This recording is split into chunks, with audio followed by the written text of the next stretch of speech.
Hello students, welcome to Environment and Ecology Current Updates with Dr. Vivek Rana. Hope your preparation is on right track. तो आप सब जानते हैं कि इस टाइम पे यूपीएससी प्रीलिम्स का आपके सेशन शुरू हो गया है और एचसीएस नोटिफिकेशन भी आउट हो गई है। तो आई होप कि आपको फॉर्म्स आपने सक्सेसफुली अब तक भर दिए होंगे बोथ एचसीएस और यूपीएससी प्रीलिम्स के। तो टॉपिक आज जो हम टेकअप कर रहे हैं ये आपके कह सकते हैं कि दोनों एग्जामिनेशन के प्रीलिम्स पर्सपेक्टिव से थोड़ा ज़्यादा इंपॉर्टेंट है, क्योंकि अगर आज आपने आज का न्यूज़पेपर रीड किया है तो क्लियरली मेन हेडलाइन सारे लीडिंग न्यूज़पेपर्स में आपके है, national green tribunal has approved the Great Nicobar Development Project. It is a major infrastructure project जो स्ट्रेटेजिक पर्पस से भी आपके काफी क्रिटिकल है। तो इसकी वजह से जो आप कह सकते हैं कि इन्वायरमेंट क्लियरेंस के बाद एक एनजीटी का भी टेस्ट इन्होंने सक्सेसफुली क्लियर कर लिया है। 6 member committee headed by NGT, you could से chairman, has approved this project and the key word जो उन्होंने एडवोकेट किया है वो है बैलेंस्ड अप्रोच। सो आपने ध्यान रखना है कि ये एक ऐसा टॉपिक होता है कि जब भी हम कहीं पे डेवलपमेंट करते हैं तो इन्वायरमेंटल डेप्रिशिएशन आपके की जाती है, पर जब भी आप कुछ इन्वायरमेंटल लॉस कर रहे हैं जो लार्जर पर्पस है प्रोजेक्ट का डेवलपमेंट का, वो काफी हद तक कॉस्ट बेनिफिट एनालिसिस वो प्रो डेवलपमेंट अगर आपके हो रही है और पब्लिक पर्पस लार्जर स्टेक पे है तो कई बार हमें ये थोड़ा सा कंट्रोवर्शियल डिसीजन लार्जर पर्पस के लिए अप्रूव करना होता है, क्योंकि no doubt lot of environmental controversies इस प्रोजेक्ट में देखने को मिलेंगी। पर इनडायरेक्ट वे में अगर हम लार्जर इकोनॉमिक गोल्स को देखें तो उसमें थोड़ा सा टिल्ट देखा गया है कि करंटली इस प्रोजेक्ट के फेवर में। तो यहाँ पे हम मेन कुछ आपके मेंस पर्सपेक्टिव से डिस्कशन नहीं कर रहे हैं, सिर्फ प्री के टॉपिक्स जो आपको एचसीएस या यूपीएससी प्रीलिम्स में इन्वायरमेंट एंगल से इस पर्टिकुलर प्रोजेक्ट से फ्रेम किए जा सकते हैं, तो उन पे हम आपके वो करेंगे थोड़ी सी चर्चा। तो आप देखेंगे कि सबसे पहले तो आप इस फर्स्ट प्रोजेक्ट पे मैप वर्क जरूर कीजिए। काफी हद तक ज्योग्राफी के एग्जामिनर काफी हद तक एक बेसिक सा क्वेश्चन आपके डाल सकते हैं आसपास कि कौन सी स्ट्रेट्स हैं, क्योंकि अगर आप इंटरनेशनल पर्सपेक्टिव से देखें तो मलाक्का स्ट्रेट एक स्ट्रेटेजिक स्ट्रेट है जो आपके इस इंडियन ओशन में एक टेक्टिकल पोजीशन होल्ड करती है। तभी इस प्रोजेक्ट को आप कह सकते हैं कि अप्रूवल दिया गया है, क्योंकि अगर आप इसको देखेंगे डेवलपमेंट प्रोजेक्ट्स में चार चीजों को मेन हाईलाइट किया गया है। एक ट्रांसशिपमेंट पोर्ट, एक आप कह सकते हो international civil cum military you could say आपके एयरपोर्ट, उसके अलावा एक टाउनशिप भी डेवलप की जा रही है, और एक आपके पावर प्रोजेक्ट है जो काफी हद तक सोलर और यू कुड से गैस बेस्ड प्लांट का इंटरफेरेंस में 450 मेगावाट जनरेट कर रहे हैं। तो आप कह सकते हैं चार रीजंस की वजह से इस प्रोजेक्ट को, क्योंकि इसकी potential almost 80,000 to 92,000 crore estimate आपकी की जा रही है, तो जो एक बड़ा इंफ्रास्ट्रक्चर प्रोजेक्ट है जो आपके इकोनॉमिक एंगल से इस लोकेशन को स्ट्रेटेजिकली डेवलप कर देगा। और इसलिए आपने सबसे पहले तो थोड़ी बहुत मलाक्का स्ट्रेट और इस अंडमान निकोबार के मैप को एक बार फुल रिवाइज करने की, लेसर निकोबार क्या होता है, ग्रेटर निकोबार क्या होता है ना, उनका ज्योग्राफिकल पर्सपेक्टिव की वॉल्केनिक ओरिजिन के आइलैंड्स हैं, क्योंकि अल्टीमेटली कई बार इन्वायरमेंट ना इसमें थोड़ा सा ओवर कोरल एंगल लाने की कोशिश कर रहे होते हैं। आपको ध्यान रखें Lakshadweep islands totally coral origin वाले आइलैंड्स हैं, अंडमान में कोरल रीफ साइट्स हैं पर अल्टीमेटली ओरिजिन वॉल्केनिक है। तो ये बेसिक से एनसीईआरटी बेस्ड टॉपिक सबसे पहले तो आपने रिवाइज करना।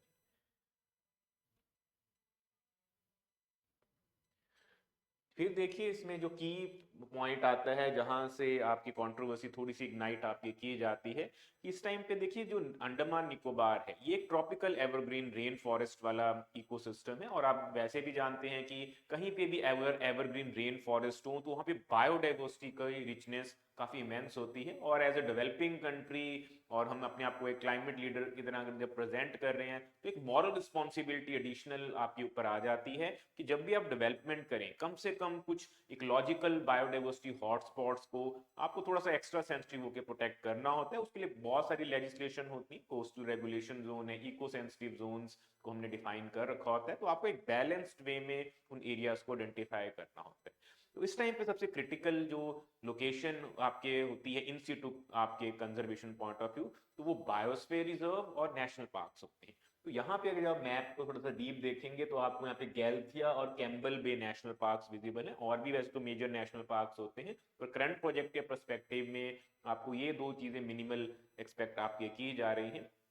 इनडायरेक्ट वे में आपकी ग्रेटर निकोबार अपने आप में एक बायोस्फीयर रिजर्व है। तो इंडिया के पास सिर्फ 18 बायोस्फीयर रिजर्व्स हैं, जिसमें से आपने कुछ नेम सुने होंगे, सिमलीपाल, सुंदरबंस, है ना आपके, और काफी हद तक अगर हम देखें तो खेंगचेंगजुंगा एक सबसे फेमस है सिक्किम वाला। तो ये इकोसिस्टम के टॉपिक में बायोस्फीयर रिजर्व्स की ना सबसे ज्यादा आपके इंपॉर्टेंस होती है, क्योंकि यहाँ पे अनलाइक सेंचुरी और वाइल्ड नेशनल पार्क, यहाँ पे सिर्फ वाइल्ड एनिमल स्पीशीज, की स्टोन स्पीशीज पे फोकस होता है।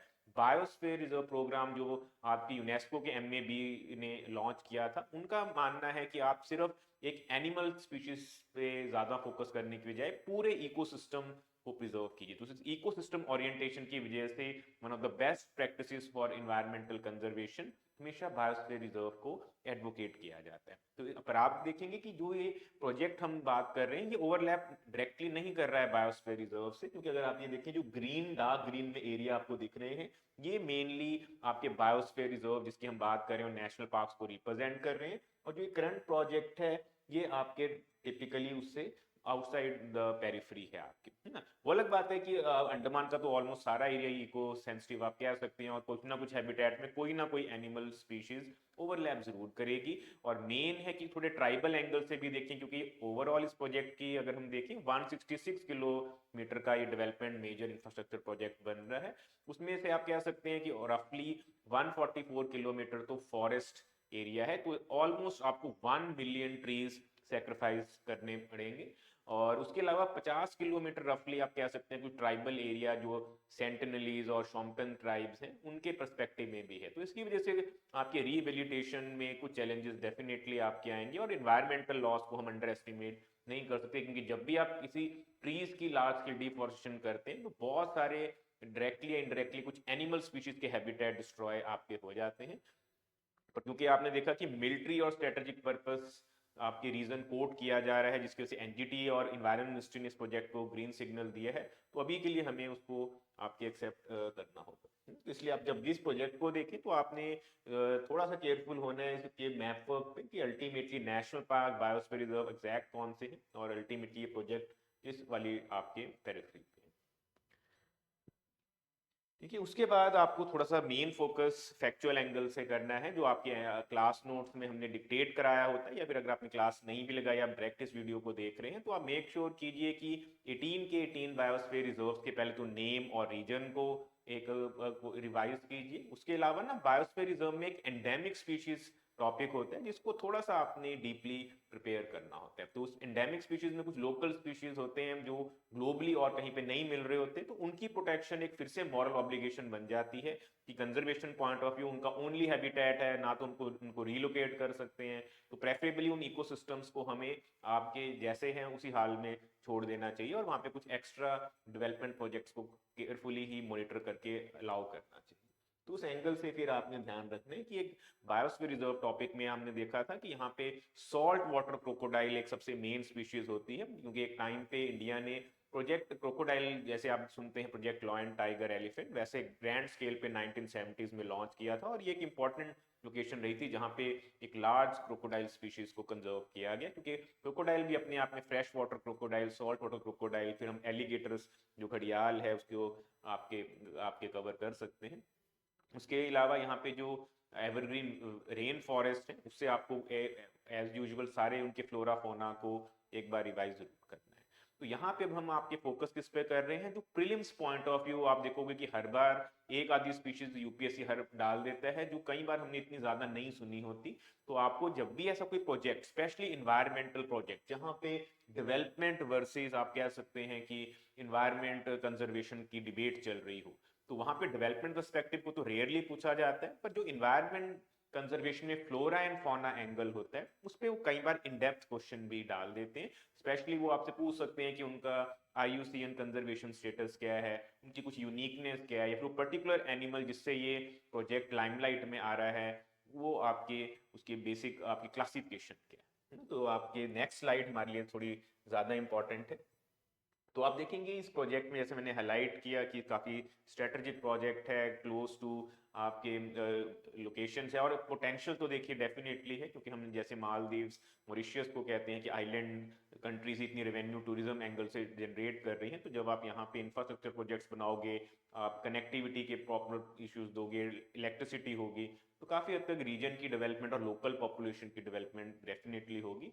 पर अल्टीमेटली कुछ एनिमल्स जिनका हैबिटेट थोड़ा सा आपके अफेक्ट होने की पॉसिबिलिटी है, उनको हम यहाँ पे अब फोकस कर रहे हैं। तो सबसे मेन एनिमल आप अगर देखिए स्क्रीन पर आपको विजिबल है, तो एक ना निकोबार, आपके उसको लॉन्ग टेल्ड मकाओ कहा जाता है। तो अगर आप यूपीएससी के प्रीवियस ईयर क्वेश्चंस कर रहे हैं तो आपने देखा होगा बहुत बार एक लॉयन टेल्ड मकाओ स्पीशीज पे क्वेश्चन आ चुके हैं। वो आपको ध्यान रखना है कि यहाँ से थोड़ी दूर तमिलनाडु, केरला, कर्नाटका में एक लोकेशन होती है नीलगिरी, जहाँ पे ईस्टर्न वेस्टर्न घाट्स मीट करते हैं। तो वहां पे अल्टीमेटली एक लॉयन टेल्ड मकाओ करके एक मंकी की स्पीशीज होती है जो प्राइमेट्स ऑर्डर में आपकी करती है। उसकी टेल लॉयन को मिमिक कर रही होती है और उसका हेड भी काफी हद तक जो है फर लॉयन जैसा होता है। तो यहाँ पे एक सिमिलर टाइप का मंकी है जिसको निकोबार लॉन्ग टेल मकाओ कहा गया है। आईयूसीएन स्टेटस इसका वल्नरेबल है। तो वल्नरेबल का ऐसा मतलब नहीं है कि वो एक्सटिंक्ट होने वाला है, इसका मतलब रफली अभी उनकी 10,000 प्लस नंबर देखने को मिल रहा है। और इसकी यूनिकनेस क्या है इस पर्टिकुलर मंकी स्पीशीज की, कि ये आपके क्रैब ईटिंग स्पीशीज है, तभी इसको क्रैब ईटिंग मकाओ भी कॉमनली कहा जाता है। और इसकी चीक पाउचेस काफी डिस्टिंक्ट हैं, यहाँ पे वो फूड भी स्टोर करके रखता है। तो आप कह सकते हैं कि जैसे हम यहाँ पे रीसस मकाओ कहते हैं या फिर लंगूर की स्पीशीज को डिस्कस कर रहे होते हैं, गोल्डन लंगूर टाइप, तो ऐसे ये वहाँ की यूनिक एंडेमिक स्पीशीज है जिसके पास और कोई हैबिटेट नहीं है। इसलिए जब भी आप इनका न्यूज़पेपर अगर इनडेप्थ वाला रीड करेंगे तो आपको वहाँ पे ये पर्टिकुलर मकाओ की स्पीशीज देखने को मिलेगी। तो आपको थोड़ा सा क्लियर होना है ये मैमल की एक प्राइमेट ऑर्डर की एक इंटेलेक्चुअल हायर ऑर्डर वाली स्पीशीज है। उसके बाद देखिए सबसे मेन फोकस रहेगा आप इस पे, करंटली आप न्यूज़पेपर जब देख रहे होंगे बार बार टर्टल स्पीशीज का मेंशन हो रहा है। इसको ग्रेट लेदर बैक टर्टल कहा जाता है। तो इसको अभी हम नेक्स्ट स्लाइड में थोड़ा और आपको डिटेल में आपके कवर करेंगे कि यहाँ पे अभी आपको उसका जो स्कोप है इतना ज्यादा देखने में नहीं प्रेजेंट हो रहा होगा। ये क्रिटिकली इंडेंजर्ड स्पीशीज है कि आपको ध्यान में जब भी कोई क्रिटिकल इंडेंजर्ड स्पीशीज हो तो आपके वो टॉपिक रेलेवेंट हो जाता है यूपीएससी की, क्योंकि देखिए इंडेंजर्ड, वल्नरेबल, नियर थ्रेटन में तो अनएंडिंग से एग्जांपल्स हैं, पर क्रिटिकली इंडेंजर्ड स्पीशीज में काफी डिस्टिंक्ट से लिमिटेड एग्जांपल्स होते हैं। तो एग्जामिनर को भी पता है कि हम आपको फैक्चुअल मेमोरी टेस्ट करने की बजाय थोड़ा सा स्पेसिफिक टॉपिक पूछें जहाँ पे आपके वो, तो इसकी वजह से ये पर्टिकुलर स्पीशीज फ्लैगशिप स्पीशीज रहेगी इस टॉपिक की, और अभी उसको आपको डिटेल वे में कवर करना ही करना है। तो अब आपको ध्यान रखना है कि ये वाली पर्टिकुलर स्पीशीज को ही अब करंट जजमेंट में एनजीटी ने कहा है कि हमें इनकी प्रोटेक्शन के लिए स्पेसिफिक मेजर्स लेने हैं, और जब भी आप डेवलपमेंट कर रहे हो उसको सैंक्शन तो मिल गई है पर आपको थोड़ी सी प्रोटेक्शन देनी है इन पर्टिकुलर स्पीशीज को, क्योंकि इनका हैबिटेट काफी हद तक ओवरलैप कर रहा है उस प्रोजेक्ट के साथ। थर्ड देखिए एक आपकी स्पीशीज है निकोबार मेगापोड। तो निकोबार मेगापोड को अगर आप देखिए ना, ये आपके देखने में थोड़ा आपके अनयूजुअल सा बर्ड है। इसका नाम भी आपके मेगापोड क्यों रखा गया, इसका लिटरल मीनिंग होता है लार्ज फीट। तो इसका मतलब ये थोड़ा सा ground dwelling type of bird है, कंपैरेटिव थोड़े लार्ज साइज का, जिसके फीट काफी डिस्टिंक्ट होते हैं। तो इनका भी आईयूसीएन स्टेटस कुछ ज्यादा अच्छा नहीं है, जैसे हमने देखा कि निकोबार मकाओ की तरह ये भी वल्नरेबल स्टेट में है। तो इसका मतलब ये पर्टिकुलर बर्ड स्पीशीज काफी हद तक कह सकते हैं कि एक एंडेमिक स्पीशीज है जो इसी हैबिटेट में लोकलाइज वे में प्रेजेंट होती है। उसके अलावा देखो निकोबार ट्री श्रू है, ये मीडिया में इतना करंटली अभी कवर नहीं हो रहा है, पर कहने का मतलब जब भी आपके अंडमान श्रू पे भी आपके पुराने टाइम में एक बार ऑप्शन में क्वेश्चन आया था क्योंकि वो क्रिटिकली इंडेंजर्ड होता था। ये कंपैरेटिवली क्रिटिकली इंडेंजर्ड तो नहीं है, पर सिमिलर वे में उससे सेकंड आपके थ्रेटन कैटेगरी इंडेंजर्ड में फॉल कर रहा है। कोई हार्म नहीं है कि आप इस श्रू को एज अ मैमल आपके कवर कर पाए। ठीक है, तो इसका मतलब ये चार स्पीशीज आपके सबसे मेन फोकस रहेंगी। और यहाँ पे एक बार हम फिर से आपको थोड़ा सा हाईलाइट कर रहे हैं कि क्यों इस टॉपिक से लेदर बैक टर्टल टॉपिक को एक अनइक्वल इंपॉर्टेंस ज्यादा देखने को मिल रही है। तो देखिए ज्यादातर जब हम टॉर्टोइज और टर्टल को कंपेयर करते हैं, दोनों में कॉमन क्या है, हमें कई बार मिसकंसेप्शन होता है कि शायद ये आपके एम्फीबियन होंगे क्योंकि ये पानी और लैंड दोनों हैबिटेट्स में अपनी लाइफ को कंप्लीट कर रहे होते हैं। पर आपको ध्यान रखना है बेसिक बायो का क्वेश्चन क्या कहता है, ये रेप्टाइल्स हैं आपकी। तो इसका मतलब टॉर्टोइज एक लैंड ड्वेलिंग स्पीशीज होता है, टर्टल वाटर को ज्यादा प्रेफर करता है। और अगर हम साइज को कंपेयर करें तो ऑन एवरेज टॉर्टोइज हमेशा एक लार्जर होता है एज कंपेयर टू टर्टल। जैसे आपने कई बार देखा होगा कि वो उड़ीसा में एक भितरकनिका का करंट अफेयर बार बार आता रहता है, वहां पे जो टर्टल फोकस में चल रहा होता है उसका नाम पॉलीब रिडली टर्टल है। जबकि करंटली जो हम कर रहे हैं अंडमान की स्पेसिफिकेशन, ये एक लेदर बैक टर्टल है जो उससे काफी डिफरेंट है। इसका आपके वेट रफली 500 केजीज हो जाता है, और इस इमेज में भी आप देखो कि लार्ज ह्यूमन बीइंग के सामने ये उसको काफी हद तक एक्लिप्स कर रहा है अपनी प्रेजेंस से। तो इसका मतलब ये आपके रफली लेंथ में कई बार 7-8 फुट का भी हो जाता है। तो आप कह सकते हैं वर्ल्ड का सबसे लार्जेस्ट लिविंग टर्टल, उसी को लेदर बैक टर्टल कहा जाता है। उसका नाम भी आपके जब लेदर बैक रखा गया, इसकी सॉफ्ट शेल है जो काफी हद तक इसको एक कैरापेस को बाकी टर्टल से डिस्टिंक्ट बनाती है।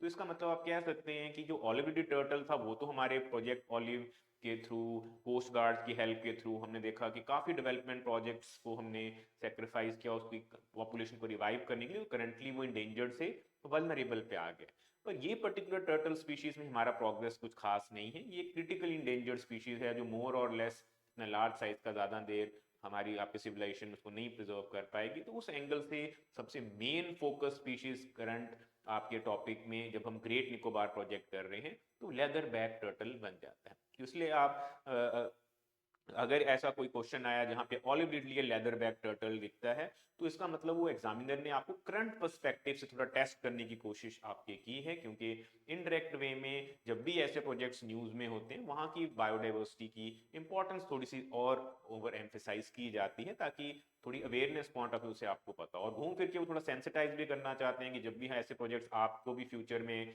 रिव्यू करने हो तो हमें सस्टेनेबल डेवलपमेंट को ही एज अ गोल बेस बनाना है। काफी हद तक ऐसे टॉपिक्स में EIA ही मेन टूल होता है जो ऐसे डिसीजंस को लेने में हमारी थोड़ी सी हेल्प आपके बेटर वे में कर देता है।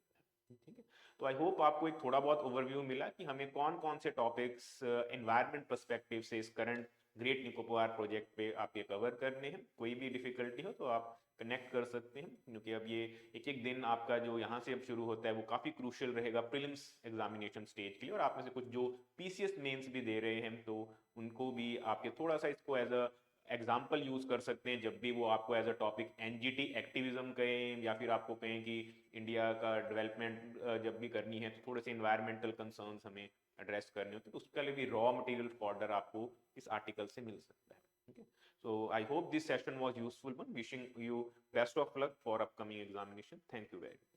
Have a nice day.